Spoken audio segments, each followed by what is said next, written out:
Hello, my name's Helen Ruckledge. I'm a qualified nutritionist registered with the Association for Nutrition. Today I'd like to talk to you about picky eating behaviour in children, sometimes also called fussy eating or faddy eating. This is a topic close to my heart. I did this topic for my master's dissertation at my nutrition course in Sheffield University. And also I've got 4 children, so I've had 16 years experience of parenting this type of behaviour. When I was doing my master's, this is the definition that I came up with to define picky eating behaviour. There are many others, but I thought it was a good summary. So this type of behaviour tends to be associated with a reluctance to eat certain familiar foods, so things that the child believes that they don't like. It also can be associated with a reluctance to try new foods and by strong preferences for particular foods, such as fish fingers or tomato sauce.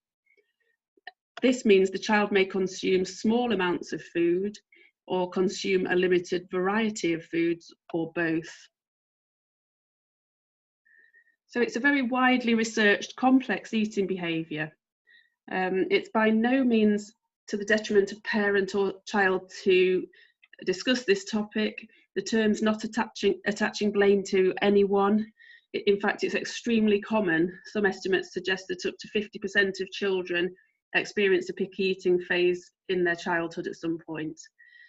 But just because it's common does not mean it's not extremely distressing to both the parent and the child.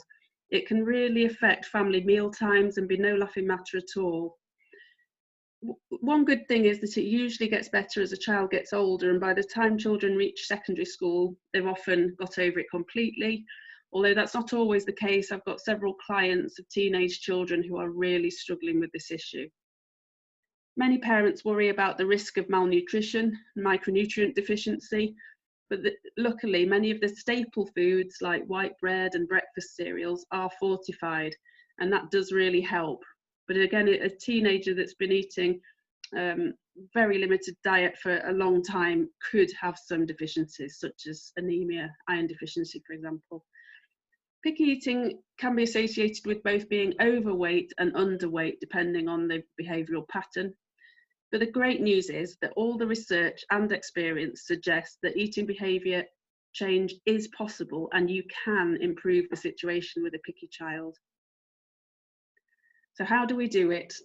Well, I'm just going to give you some of the strategies. This is by no means an exhaustive list. And of course, it's not one size fits all, and many things apply to one child that won't apply to another. But I want to give you an overview of the topic. I think the most fundamental thing is that parents are actually in control of meal times, unlike this family here, which I'm thankful to say is not my family. So parents decide what is served and when. The child decides whether to try what is served, and if so, how much to eat. So when you're deciding what to serve and when, don't assume that any food is off limits. Don't assume that children only like sausages and fish fingers, and do assume that they like anything that an adult could potentially enjoy. This is for children over the weaning age, obviously. So try not to make separate meals for a fussy child. The whole family can eat together. But having said that, when you've served up a family meal, don't force any child to eat anything. Sit down with your children, eat with them, eat the same food. Children like to copy their parents, and you can lead by example, and eventually it will start to change. This is a big topic, but just to mention it, try and avoid emotive language around food. So I would never say that a donut was a treat, or that a pizza was junk food, or that vegetables are good, or cheese is bad, or any of these things. All food's there for the taking. It's all got a place in a balanced, healthy diet. And if you put foods on a pedestal, it makes them seem more desirable, and then the things that are better for health seem less so. So be equally positive about all foods, and don't bribe children with food rewards. So for example, don't say, eat your vegetables and you can have a pudding, because that makes the pudding seem very desirable and the vegetables seem like a punishment. You can use non-food based rewards in some situations, for example, stickers with younger children. But really, if you just don't pass a judgment and put food on the table, and repeat, repeat, repeat, gradually things will start to change.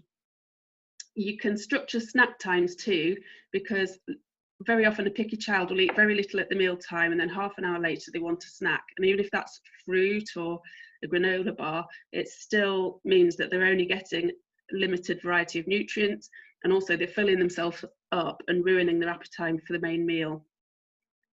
Any changes you make will take time to implement, and you just need to do things gradually. For example, if you're wanting to change to wholemeal pasta, you could put, for example, 10% of the pasta wholemeal and 90% white pasta initially, and then just gradually change it so that the child can tolerate it. And likewise, if you're serving up the same meals, perhaps choose some things on the plate that you know they'll eat, that the whole family is eating, and then add some new things at the same time. So to summarise, parenting is hard. I know this of all people. But you really need to be consistent. I mean, that applies to all aspects of parenting, but particularly with fussy children.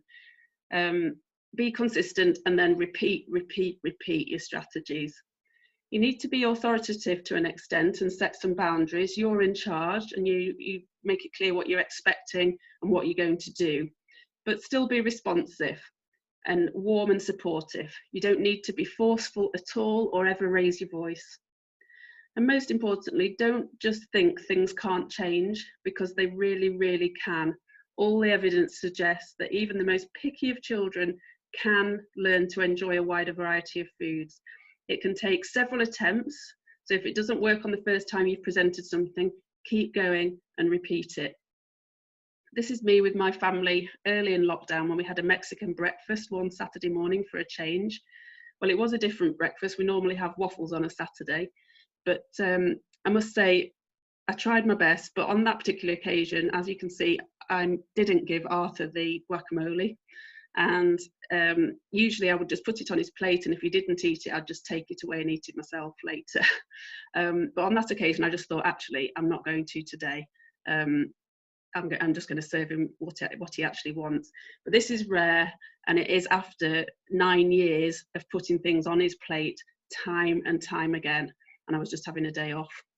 So that's my top tips. If you'd like any more information, these are my contact details. I'm on social media, Facebook, Instagram and Twitter, and there's my phone number and email address. If you'd be interested in either one-to-ones or any group sessions about picky eating behaviour, I'd love to hear from you. So please let me know. Thanks for listening.